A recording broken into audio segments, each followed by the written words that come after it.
Hello बच्चों। बच्चों, Coulomb's law में आपको बताया गया था कि कुलाम्स लॉ जो होता है वो टू बॉडी इंटरेक्शन होता है। टू बॉडी इंटरेक्शन का मतलब है Q1 चार्ज के कारण Q2 चार्ज पर जो फोर्स लग रहा है वो फोर्स तीसरे चार्ज की प्रेजेंस और एब्सेंस दोनों पे डिपेंड नहीं करता। ठीक है। वहीं से आपको बताया गया था प्रिंसिपल ऑफ सुपरपोजिशन। एक पॉइंट चार्ज है उस पर मल्टीपल चार्ज के कारण अगर आपको नेट कुलाम फोर्स निकालना है तो हम क्या करेंगे, जितने भी चार्ज है सबका अलग अलग फोर्स निकालेंगे और सबका वेक्टर सम कर देंगे।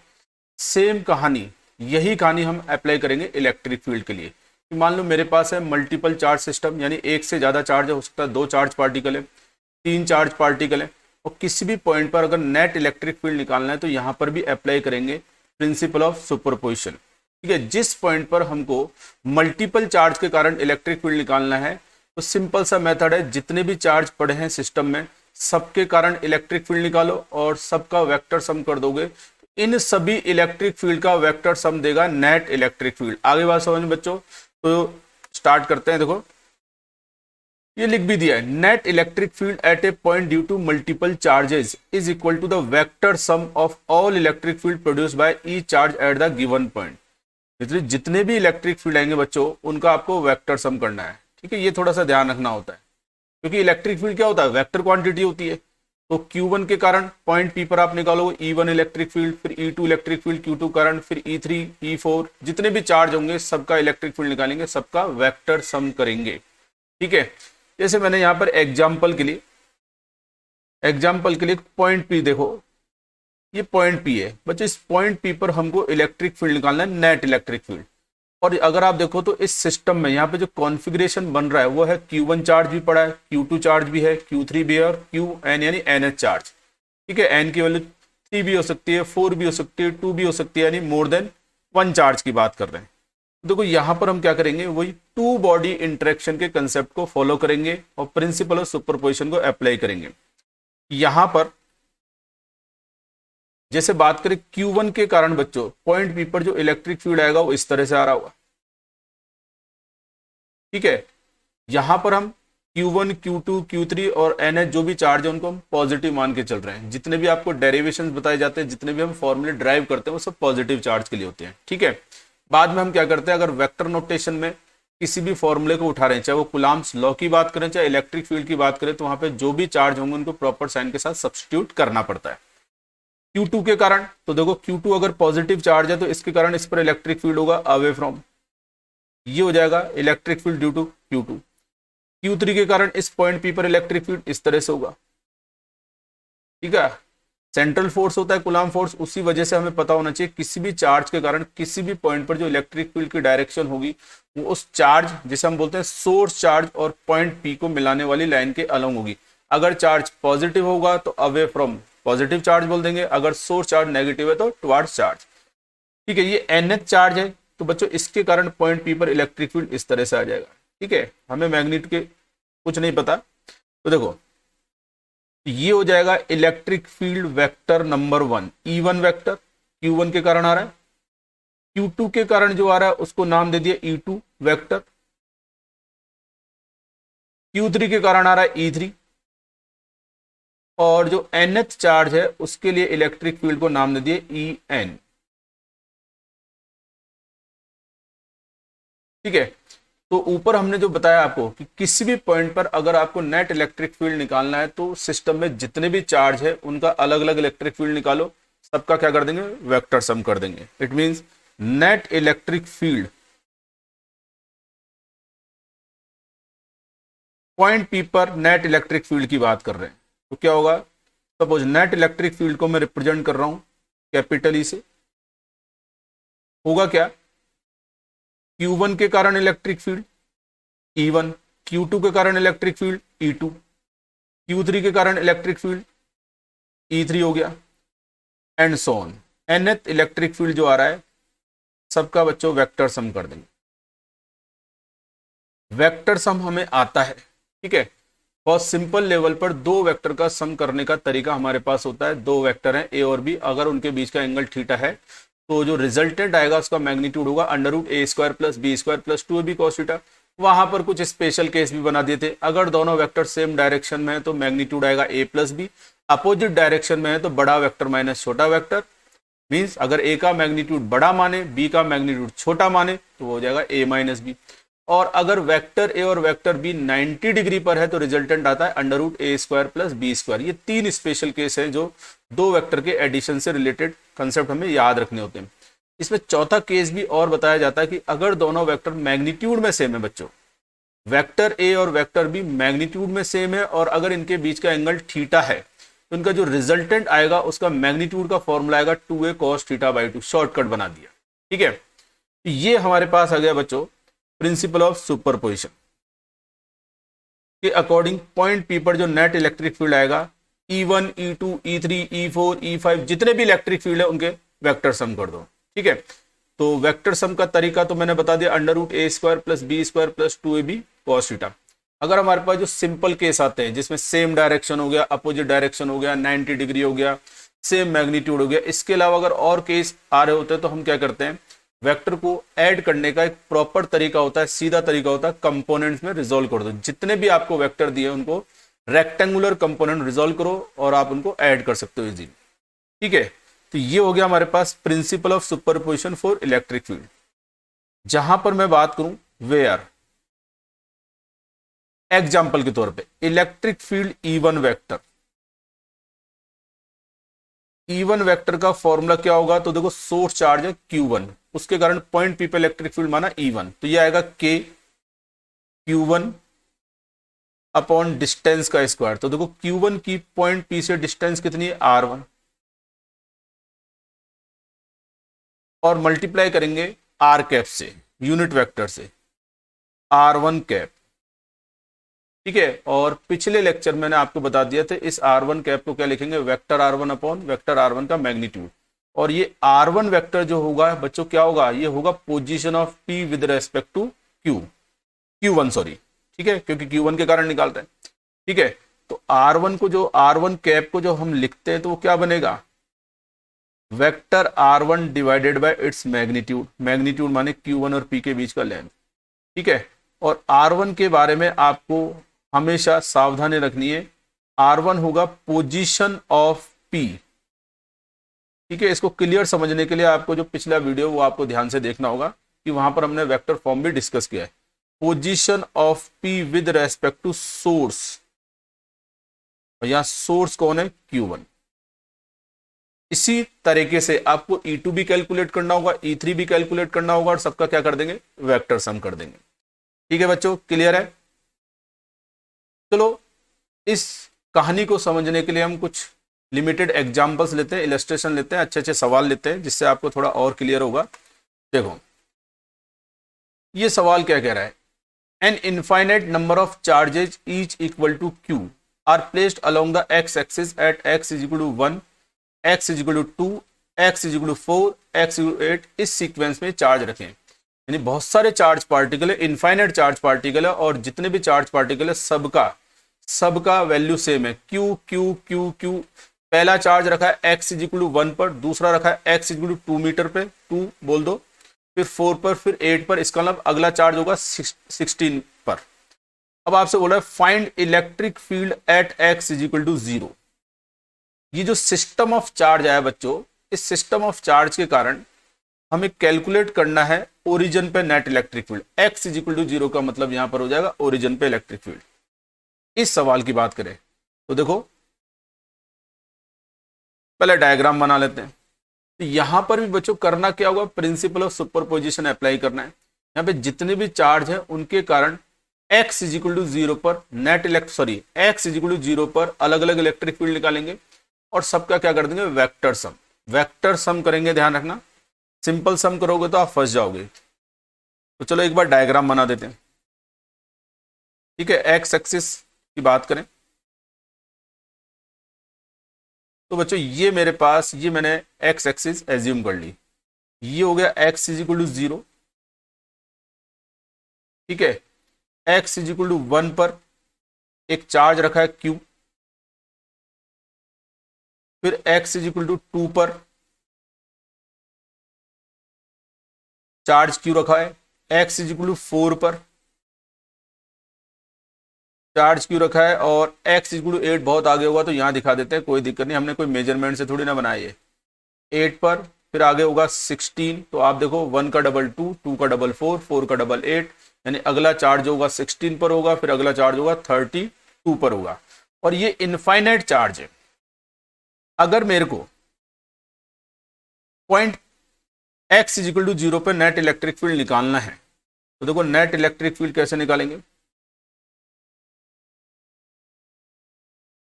x इजिकल टू 1 पर जो चार्ज रखा है उसका इलेक्ट्रिक फील्ड निकाल लेंगे वेक्टर नोटेशन में विथ प्रॉपर डायरेक्शन। 2 मीटर पर जो रखा है उसका इलेक्ट्रिक फील्ड निकालो। ऐसे ही 4 पर जो रखा है उसका इलेक्ट्रिक फील्ड E3 मान लिया। इसी तरह से 8 के लिए हमारे पास हो जाएगा, और बच्चों एक सीरीज बन जाएगी। वो सीरीज क्या बनेगी हम देखते हैं अभी, ठीक है। अच्छा, इलेक्ट्रिक फील्ड किसी भी चार्ज के कारण r डिस्टेंस पर जो इलेक्ट्रिक फील्ड है उसका मैग्नीट्यूड होता है KQ/r²।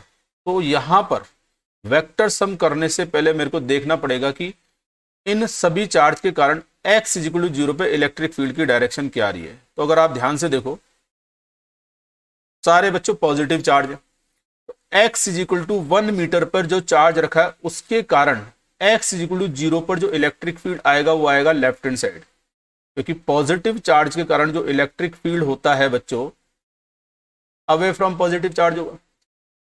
x इक्वल टू 2 पर भी पॉजिटिव चार्ज रखा है इसका, इसके कारण भी इलेक्ट्रिक फील्ड किधर आएगा लेफ्ट हैंड साइड में। E2 दिखा दिया आपको समझाने के लिए। अगर आप सभी चार्ज को देखो तो 1 metre, 2 metre, 4 metre, 8 metre, 60 metre, सबके कारण जो इलेक्ट्रिक फील्ड आ रहा है वो एक ही डायरेक्शन में आ रहा है, towards x equal to 0, left hand side में जा रहा है।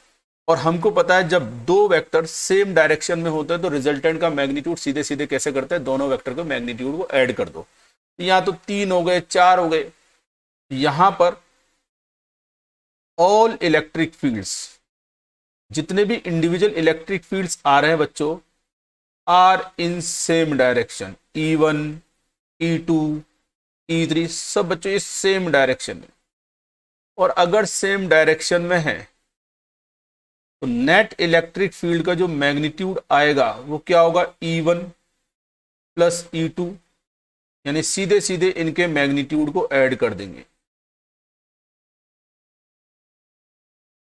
ठीक है बच्चों, अब आंसर निकालना है तो हम अगले पेज पर देखते हैं। तो देखो सारे इलेक्ट्रिक फील्ड को लिखते हैं। तो देखो इलेक्ट्रिक फील्ड जो आएगा, electric field is equal to, formula होता है KQ अपॉन डिस्टेंस का स्क्वायर। तो x इज इक्वल टू 1 पर जो चार्ज रखा है उसके कारण इलेक्ट्रिक फील्ड का मैग्नीट्यूड आएगा KQ अपॉन 1 का square. x is equal to 2 पर जो चार्ज रखा है उसके कारण आएगा KQ अपॉन डिस्टेंस का square. x is equal to 0 से 2 मीटर डिस्टेंस पर। फिर आएगा x इज इक्वल टू 4 पर रखा है तो उसके लिए हो जाएगा KQ अपॉन 4 का स्क्वायर। फिर बनेगा KQ अपॉन 8 का स्क्वायर। और ये बच्चों सीक्वेंस बनेगा इनफाइनाइट तक, अप टू इन्फिनिटी। ये इनफाइनाइट टर्म्स आएंगे। ठीक है, चलो मैंने यहां पर क्या किया, KQ मैंने कॉमन ले लिया, बड़ा आसान सा नजर आ रहा है, KQ कॉमन आ रहा है। KQ कॉमन ले लेंगे तो देखो फर्स्ट टर्म में से 1 आएगा, ये आएगा 1/4, ये आएगा 1/16, 8 का स्क्वायर 64, और ये बच्चों इनफाइनाइट तक चलेगा। अगर आप देखो ब्रैकेट के अंदर बच्चों एक सीरीज बन रही है, उसका पैटर्न आप देखो, पैटर्न आप देखो, समझना जरूरी पैटर्न को, कि किसी भी टर्म को 1/4 से मल्टीप्लाई कर देंगे तो आगे वाली टर्म आ जाती है। जैसे 1 को 1/4 से मल्टीप्लाई करोगे तो 1/4 आ रहा है। इस 1/4 को 1/4 से मल्टीप्लाई करेंगे तो 1/16 आ रहा है। इस 1/16 को मल्टीप्लाई करेंगे 1/4 से तो 1/64 आ रहा है। बच्चों ये होता है ज्योमेट्रिकल प्रोग्रेशन, इनफाइनाइट है ये। ठीक है, तो ये बच्चों जीपी बन रही है, ये है ज्योमेट्रिकल प्रोग्रेशन इनफाइनाइट। और ज्योमेट्रिकल प्रोग्रेशन की बात करें तो उसका देखो क्या होता है, 1 plus AR² plus AR³ plus AR⁴ and so on infinite तक। ठीक है, जहां पर 1 को हम फर्स्ट टर्म बोल सकते हैं, सॉरी ये 1 नहीं आएगा, इसको A बोलेंगे, वो ऊपर वाला 1 देख लिया। तो देखो A को बोलते हैं फर्स्ट टर्म और R को बोलते हैं कॉमन रेशियो। ठीक है, अगर इस तरह का सीक्वेंस बनता है इनफाइनाइट में बच्चों, तो इसका सम का फॉर्मूला, यानी जितने भी टर्म्स आ रहे हैं इनका सम का फॉर्मूला होता है ए अपॉन 1 माइनस आर। तो क्या होगा, ए अपॉन, बड़ा आसान सा है, प्रिंसिपल ऑफ सुपरपोजिशन अप्लाई कर रहे हैं, बड़ा आसान सा है। तो ये बनेगा infinite GP, geometrical progression, Hindi में बोले तो गुणोत्तर श्रेणी, अनंत गुणोत्तर श्रेणी। तो देखो, अगर आप देखो ऊपर वाले एक्सप्रेशन को देखें, जो मेरे पास सवाल आया E इज इक्वल टू के क्यू, तो देखो फर्स्ट टर्म, यानी इस प्रीवियस एग्जांपल के लिए ए की वैल्यू 1 है, ठीक है, फर्स्ट टर्म, और जो कॉमन रेशियो आ रहा है वो आ रहा है R is equal to 1/4, R is equal to 1/4। यहां पर वैल्यू पुट कर देते हैं, के क्यू बाहर आ चुका है, तो देखो ए अपॉन 1 माइनस आर, तो ये बड़े ब्रैकेट में जो सीरीज बनेगी उसका सम आएगा ए अपॉन 1 माइनस आर। ए की वैल्यू बच्चों 1 है और आर की वैल्यू कितनी है 1/4, 1 में से 1/4 माइनस कर दो, कितना हो जाएगा 3/4, उल्टा पुल्टा कर दो। तो इस सवाल में x इज इक्वल टू 0 पर जो इलेक्ट्रिक फील्ड का मैग्नीट्यूड आएगा 4/3 के क्यू। क्लियर है बच्चों, तो समझ में आया। तो यहां पर ये जो पहला एग्जाम्पल है बड़ा आसान सा है, बस थोड़ा सा अजीब सा इसलिए लगता है बच्चों को, सीरीज मिल जाती है। तो नीट की पैटर्न की बात करें तो उनके इनफाइनाइट ज्योमेट्रिकल प्रोग्रेशन काफी इंपॉर्टेंट होती है। बाकी जेई मेन की बात करें, एडवांस वाले बच्चों की बात करें, वो पूरा मैथमेटिक्स पढ़ते हैं, तो उनके सीरीज से रिलेटेड कोई भी न्यूमेरिकल आ सकता है फिजिक्स में, ठीक है, जिसमें लॉग की सीरीज होती है, एक्सपोनेंशियल फंक्शन की भी सीरीज बन सकती है, तो वो सीरीज आप मैथमेटिक्स वालों को आती है। तो जो मेडिकल एंट्रेंस एग्जामिनेशन की तैयारी कर रहे हैं उनको सिर्फ ज्योमेट्रिकल प्रोग्रेशन जो बताया इनफाइनाइट सीरीज वाली, उसका फॉर्मूला याद होना चाहिए, ए अपॉन 1 माइनस आर। तो बच्चों ये था प्रिंसिपल ऑफ सुपरपोजिशन बेस्ड एक पहला सवाल। चलो आगे चलते हैं, एक मिनट आगे चलते हैं। तो देखो अगला सवाल क्या कह रहा है, अगली कहानी क्या है, 3 identical point charges each Q are placed at each vertex of an equilateral triangle having side A, find net electric field at the centre of triangle. यानी हमारे पास 3 एक जैसे चार्ज है, क्यू क्यू क्यू, और एक इक्विलेटरल ट्राइंगल है, equilateral triangle जिसकी तीनों साइड क्या होती है, सेम लेंथ की होती है। उस इक्विलेटरल ट्राइंगल के ईच वर्टेक्स पर, हर वर्टेक्स पर रखा हुआ है, नंबर वर्टेक्स पे, नंबर 1 पे क्यू रख दिया, 2 पे क्यू रख दिया, तो ये बोलता है सेंटर पर, इस ट्राइंगल का बच्चों जो सेंटर होगा उस सेंटर पे नेट इलेक्ट्रिक फील्ड कितना होगा, ये पूछा जा रहा है हमसे। तो बड़े आसानी से निकाल सकते हैं। तो पहले तो एक ट्राइंगल बना देते हैं, एक मिनट। तो देखो ये मैंने ट्राइंगल बना दिया आपके लिए,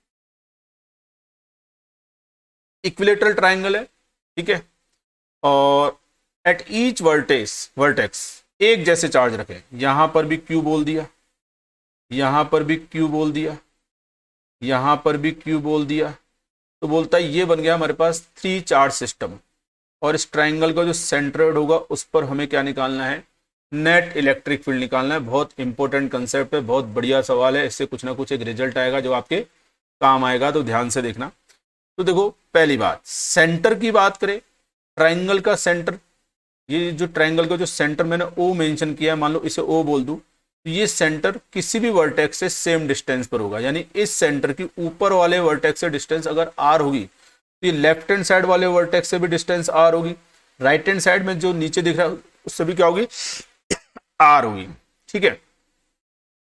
अब मुझे क्या करना है, मेंशन करना है। चलो मैंने क्या किया, इस वर्टेक्स को नंबर 1 बोल दिया, इस वर्टेक्स को नंबर 2 बोल दिया, इस वर्टेक्स को नंबर 3 बोल दिया, और सभी पॉजिटिव चार्ज है बच्चों, सभी क्या है बच्चों, पॉजिटिव चार्ज है। पॉजिटिव चार्ज के कारण किसी भी पॉइंट पर जो इलेक्ट्रिक फील्ड होता है बच्चों, उसकी डायरेक्शन क्या होती है, अवे फ्रॉम चार्ज। इस चार्ज के कारण, ये वाला जो चार्ज रखा है बच्चों, इसके कारण यहां पर पॉइंट सेंटर पर जो इलेक्ट्रिक फील्ड आएगा, पहली बात तो इलेक्ट्रिक फील्ड जो होगा चार्ज और पॉइंट को मिलाने वाली लाइन के अलग होगा, क्योंकि क्यू क्या है, पॉजिटिव चार्ज, तो इस इलेक्ट्रिक फील्ड की डायरेक्शन ये होगी हमारे पास, एक और मेंशन कर देते हैं, अवे फ्रॉम पॉजिटिव चार्ज। ये आ गया electric field due to Q1, ठीक है। इसकी बात करें तो इस चार्ज के कारण इलेक्ट्रिक फील्ड की डायरेक्शन इस लाइन के अलग होगी, क्योंकि बच्चों ये पॉजिटिव चार्ज है। इसके कारण नंबर 2 वर्टेक्स पे जो चार्ज रखा है उसके कारण electric field away from this, यानी इस तरह के सीक्वेंस में जा रहा होगा। ऊपर नंबर थर्ड वर्टेक्स पे जो चार्ज रखा है उसके कारण इलेक्ट्रिक फील्ड जो आएगा वो इस लाइन के अलॉन्ग होगा, ठीक है, इस लाइन के अलॉन्ग होगा। लेकिन क्यू क्या है, पॉजिटिव चार्ज है। क्यू क्या है बच्चों, पॉजिटिव चार्ज हो गया। अगर क्यू पॉजिटिव चार्ज हो गया तो इसके कारण नंबर 3 वर्टेक्स पर जो चार्ज रखा है उस कारण इलेक्ट्रिक फील्ड की डायरेक्शन ये आएगी, ठीक है। चलो इसको नाम दे दिया इलेक्ट्रिक फील्ड E1 वेक्टर, ये हो गया इलेक्ट्रिक फील्ड E2 वेक्टर। इस तरह का सवाल न्यूमेरिकल हम कूलम्ब्स लॉ में भी डिस्कस कर चुके हैं, बड़ा आसान सा होता है। लेकिन अगर आप ध्यान से देखो, कोई सा भी चार्ज उठाओ, चाहे वो नंबर 1 वर्टेक्स पर हो, चाहे दूसरे वर्टेक्स पर हो, चाहे तीसरे पर हो, इनके कारण पॉइंट O पर, इसको सेंटर O मान लेते हैं, इस O पर जो इलेक्ट्रिक फील्ड का मैग्नीट्यूड होगा बच्चों सेम आएगा, क्योंकि इलेक्ट्रिक फील्ड किस पर डिपेंड करता है, सोर्स चार्ज पर और डिस्टेंस पर। तो कोई सा भी चार्ज उठाओ, तीनों एक जैसे हैं और किसी भी चार्ज की सेंटर से डिस्टेंस एक जैसे होगी। यहां पर जो इलेक्ट्रिक फील्ड आएंगे बच्चों, ये तीनों मैग्नीट्यूड में सेम होंगे, मैग्नीट्यूड में सेम, ठीक है। और मैग्नीट्यूड में सेम होने के साथ साथ, क्योंकि बच्चों ये इक्विलेटरल ट्राइंगल है, ये क्या है बच्चों, इक्विलेटरल ट्राइंगल है, ये एंगल बच्चों 60 डिग्री है, तो इसके अपोजिट, क्योंकि अगर आप देखो यहां से लेकर ये वाला जो ये बन रहा है बच्चों क्वाड्रिलेटर बन रहा है, और इसके चारों एंगल का सम कितना होता है हमारे पास, 360 डिग्री, ठीक है। तो ये 60 है, तो इसके अपोजिट एंगल जो आएगा 120 आएगा, ठीक है। ये 90 क्योंकि इक्विलेटरल है। तो बताओ ये भी बच्चों 120 आएगा और ये भी 120 आएगा। और ये हमने सीखा है, सेम मैग्नीट्यूड के वेक्टर अगर किसी एक ही प्लेन में किसी पॉइंट पे इस तरह से एक्ट कर रहे हैं कि कोई से भी दो वेक्टर के बीच का एंगल एक जैसा आ जाए, तो उनका रिजल्टेंट क्या होगा, 0। तो देखो तीनों का मैग्नीट्यूड सेम, एक ही प्लेन में एक्ट कर रहे हैं, और कोई से भी दो वेक्टर उठा लो, E1 E2 E2 E3 E3 E1, कोई से भी दो लगातार वेक्टर के बीच का एंगल देखो तो सेम आ रहा है 120 120 120। यहां पर हम विदाउट एनी कैलकुलेशन बता सकते हैं कि यहां पर जो नेट इलेक्ट्रिक फील्ड आएगा सेंटर O पर बच्चों, वो आएगा 0, ठीक है।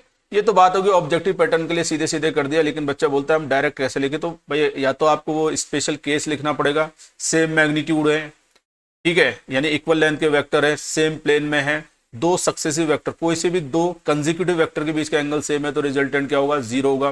नहीं तो इसको भाई, इसको आप अगर प्रॉपर वे में बताना चाहते हैं तो प्रॉपर वे में अगर आप बताएंगे तो ये मेरे पास एक तो वेक्टर आ गया, ये एक वेक्टर ये आ गया था, ठीक है, और एक वेक्टर ये आ गया था, ठीक है, जिनको हम नाम दे चुके हैं क्योंकि बच्चों इनके मैग्नीट्यूड सेम है। ये E1 E2 E3 है, E1 हो गया, E2 हो गया, E3 हो गया। एक तो तरीका क्या होता है, हमने पढ़ा है अगर बच्चों दो वेक्टर सेम मैग्नीट्यूड के हैं और 120 डिग्री पर है, तो उनका रिजल्टेंट का मैग्नीट्यूड भी क्या होगा, किसी एक वेक्टर के मैग्नीट्यूड के इक्वल होगा, किसी एक वेक्टर के मैग्नीट्यूड के क्या होगा बच्चों, इक्वल होगा। और अगर दो वेक्टर सेम मैग्नीट्यूड के हैं तो उनका रिजल्टेंट उन दोनों वेक्टर के बीच के एंगल को क्या करेगा, इक्वली बाइसेक्ट करेगा। तो तीनों के मैग्नीट्यूड सेम है, तो मैंने सिर्फ मैग्नीट्यूड दिखा दिया क्योंकि एरो डायरेक्शन बता रहा है। तो एक तो तरीका बड़ा सिंपल हो गया यहां पर, अगर आप देखो पैरेललोग्राम से इन दोनों वेक्टर के बीच में एंगल कितना है, 120 डिग्री, ठीक है। और अगर पैरेललोग्राम से बनाए तो जगह नहीं है, लेकिन हम समझ गए होंगे, इन दोनों ये वेक्टर और ये वेक्टर का रिजल्टेंट जो आएगा बच्चों, इन दोनों के बीच के एंगल को क्या करेगा, इक्वली बाइसेक्ट करेगा। तो 120 का हाफ कर दो, वो बनेगा 60। इन दोनों का रिजल्टेंट आएगा ऐसे, यानी इन दोनों वेक्टर को ऐड करने पर ये ग्रीन कलर में आ रहा है, ये बच्चों 60 डिग्री बनेगा, और ये बच्चों 120 है। तो क्लियर नजर आना चाहिए, नीचे जो वेक्टर E आ रहा है और इन दोनों का जो रिजल्टेंट आ रहा है वो भी E आ रहा है, लेकिन दोनों के बीच में क्या है, एंगल 180 डिग्री है। मींस तीन वेक्टर थे, उनको मैंने रिड्यूस करके दो वेक्टर में कन्वर्ट कर दिया, और दिख रहा है दोनों वेक्टर ये और ये वेक्टर मैग्नीट्यूड में सेम है, डायरेक्शन अपोजिट है तो नेट इलेक्ट्रिक फील्ड क्या होगा, जीरो। ऐसे भी कर सकते हो आप, लेकिन वहां बताना पड़ता है आपको, ठीक है। कोई बच्चा बोलता है सर कंपोनेंट से भी कराया गया था हमको, तो आप कंपोनेंट से भी कर सकते हो। देखो सारी चीज बताए तो कंपोनेंट से, ठीक है। एक मिनट, एक इलेक्ट्रिक फील्ड, एक वेक्टर ये आ गया मेरे पास, ठीक है, मैग्नीट्यूड सेम। एक वेक्टर ऐसे आ गया, मैग्नीट्यूड सेम, ठीक है। अब बच्चे बोलते हैं कि सर हम इसको कंपोनेंट से कर सकते हैं, तो कंपोनेंट के लिए मैंने क्या किया, रेफरेंस लाइन ले ली। कि सपोज एक रेफरेंस लाइन ये ले ली, इसको मान लिया एक्स एक्सिस, ठीक है। और जो ये नीचे वाला वेक्टर है इसकी लाइन के अलोंग वाई एक्सिस ले लिया। हालांकि इसकी जरूरत यहां नहीं है, कंपोनेंट की जरूरत जब पड़ती है जब हम वेक्टर एडिशन में फंसने लगते हैं।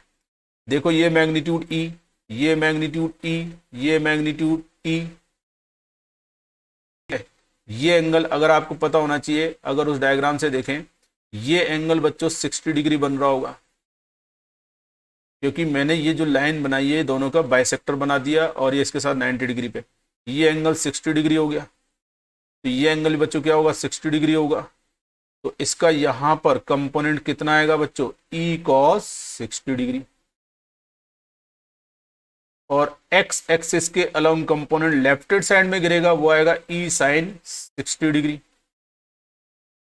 इस वेक्टर का y के अलोंग, क्योंकि बच्चों y के साथ बना रहा है 60 डिग्री, तो y पे कंपोनेंट cos 60 होगा। और x डायरेक्शन पे जो कंपोनेंट आएगा उसका मैग्नीट्यूड तो e साइन 60 होगा, लेकिन वो किधर जा रहा है, राइट हैंड साइड में। अब मैंने कंपोनेंट में कन्वर्ट कर दिया, और पता होना चाहिए जिसके कंपोनेंट निकालते उसको आप देखते नहीं है। तो देखो कंपोनेंट रिजोल्व करने के बाद आप देखो यहां पे, देखो इधर एक्ट कर रहा है e साइन 60 डिग्री, इधर एक्ट कर रहा है ई साइन 60 डिग्री। इसका मतलब एक्स डायरेक्शन के अलोंग कंपोनेंट कैंसिल आउट हो गए। अब वाई के अलोंग देखते हैं, तो देखो नीचे आ रहा है ई, पॉजिटिव वाई डायरेक्शन में दो वेक्टर आ रहे हैं। आप देखो ई कॉस 60 की वैल्यू ई बाई टू, ये भी ई कॉस 60 है, तो ये बन जाएगा E by two plus E by two. आप देखो सारे वेक्टर कैंसिल आउट हो गए, तो यहां पे नेट इलेक्ट्रिक फील्ड आएगा जीरो। बहुत सारे तरीके आप किसी से भी कर सकते हैं, इसमें कोई दिक्कत नहीं है, बड़ा आसान सा कंसेप्ट होता है, ठीक है। कोई मुश्किल सवाल नहीं होते, बड़े सिंपल तरीके से करने होते हैं।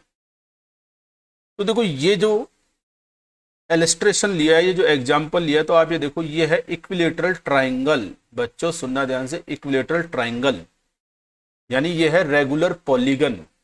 जैसे रेगुलर पॉलीगन की बात करें तो सबसे छोटा रेगुलर पॉलीगन, रेगुलर पॉलीगन का मतलब होता है ईच साइड सेम होती है और all internal angles are same. तो इक्विलेटरल ट्राइंगल की बात करें तो तीनों साइड सेम लेंथ की है और इंटरनल एंगल क्या होगा, 60 60 60 होगा। इसके बाद हमारे पास जो जितने भी रेगुलर पॉलीगन होंगे उनके लिए आपको याद रखना है, अगर किसी भी रेगुलर पॉलीगन के हर वर्टेक्स पर ऑन ईच वर्टेक्स पे एक जैसे चार्ज रख दो, तो बच्चों सेंटर पे इलेक्ट्रिक फील्ड जीरो आएगा हमेशा, चाहे वो स्क्वायर हो, चाहे रेगुलर पेंटागन हो, चाहे रेगुलर हेक्सागन हो, ठीक है। उसको सॉल्व करने की जरूरत नहीं है, सिमेट्रिसिटी से हो जाएगा आपके पास, इसको मैं आपको लिख के बता देता हूं। तो ये इंपॉर्टेंट रिजल्ट आपको याद होना चाहिए। इफ इक्वल चार्जेस, एक जैसे charge are placed at each vertex of a regular polygon, ठीक है, देन कुछ भी कर लो, बस जैसे रेगुलर पॉलीगन आएगा और हर वर्टेक्स पे एक जैसे चार्ज रखे, then net electric field at centre of the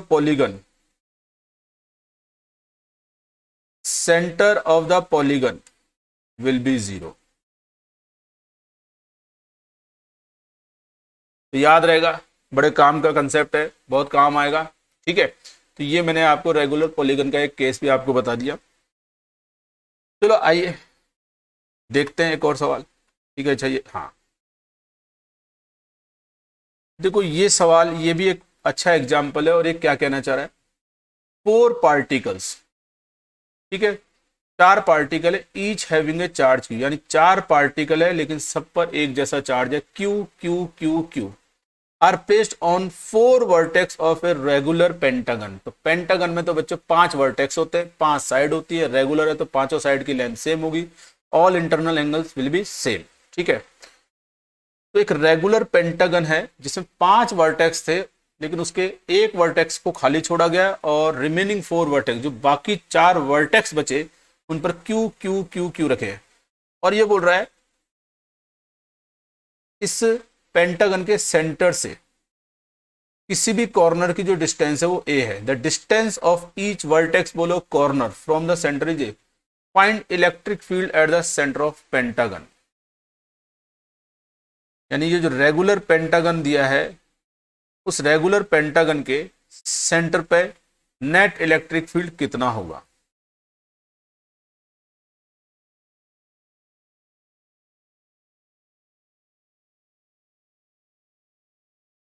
ठीक है, छोटा बना देते हैं, बड़ा बन गया। तो बच्चों ये है एक रेगुलर पेंटागन,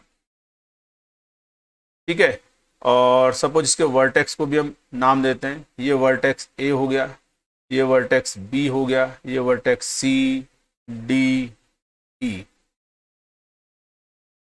ठीक है। और चार्ज, चलो ए को खाली रख देते हैं, बी पर चार्ज क्यू है, सी पर भी चार्ज क्यू है, डी पर भी एक चार्ज रखा है क्यू, ई पर चार्ज रखा है क्यू, और ये बोलता है इस रेगुलर पेंटागन का जो सेंटर ओ आएगा, ओ मान लो, उस पर नेट इलेक्ट्रिक फील्ड कितना होगा। और गिवन दैट क्या दिया आपको, सेंटर की किसी भी वर्टेक्स से डिस्टेंस दे दी, स्मॉल ए छोटा ए दे दिया।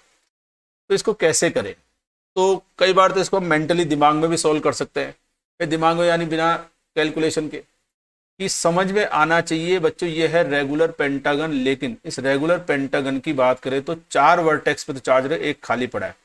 अगर मान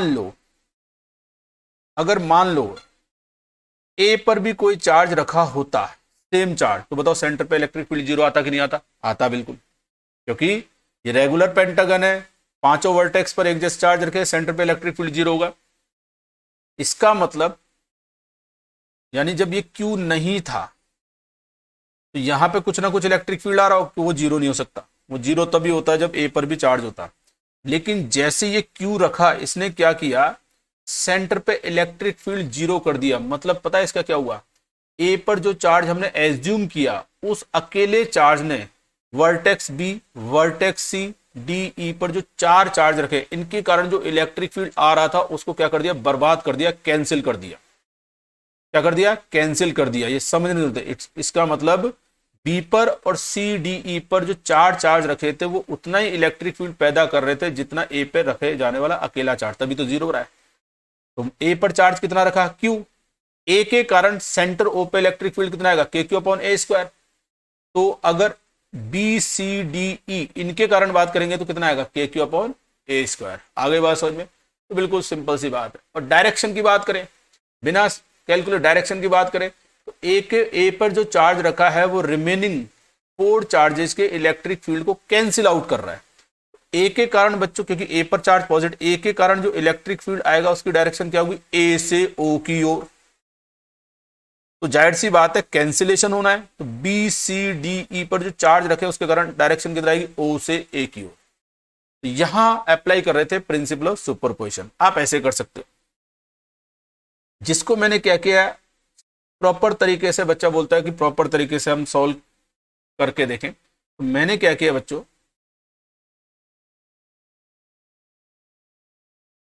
ये जो डायग्राम सवाल में दिया है, ठीक है, उस डायग्राम की कहानी अगर हम लिखें तो पेंटागन एक और बना देते हैं। तो एक्चुअल सिचुएशन पे क्या है, ए पर कोई चार्ज नहीं है, यानी ए पर 0 चार्ज है। एक्चुअल सिचुएशन पर बच्चों ए पर कोई चार्ज नहीं है, और इन वर्टेक्स को वापस से नाम देते हैं, ये हो गया ए हो गया, ये बी हो गया, ये सी डी ई, सेंटर ओ हो गया, ए हो गया, बी हो गया हमारे पास, सी हो गया, डी, ई हो गया। ठीक है, तो देखो लेफ्ट हैंड साइड सवाल की जो सिचुएशन है उसको मैं एक नई सिचुएशन कन्वर्ट कर रहा हूं।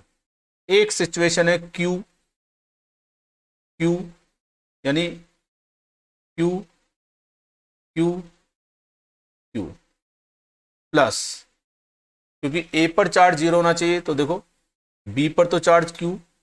दो तरह की सिचुएशन ड्रॉ कर दी और उन दोनों सिचुएशन का जो सम आएगा वो एक्चुअल सिचुएशन के इक्वल होगा। देख लो ध्यान से, इस केस में जो एक्चुअल डायग्राम है उस केस में ओ पर इलेक्ट्रिक फील्ड उतना ही होगा जितना ओ पर इलेक्ट्रिक फील्ड पहले डायग्राम के कारण और दूसरे डायग्राम कारण दोनों का सम करेंगे। आगे बात समझ में? ठीक है, जैसे यहां पर इसको मैं यूं लिखूं, इट मीन ओ पर, पॉइंट ओ पर बी सी डी ई, इन चारों के कारण जो इलेक्ट्रिक फील्ड आएगा वो कैसे आएगा? यहां पर इलेक्ट्रिक फील्ड ओ पर A B C D E plus electric field due to A B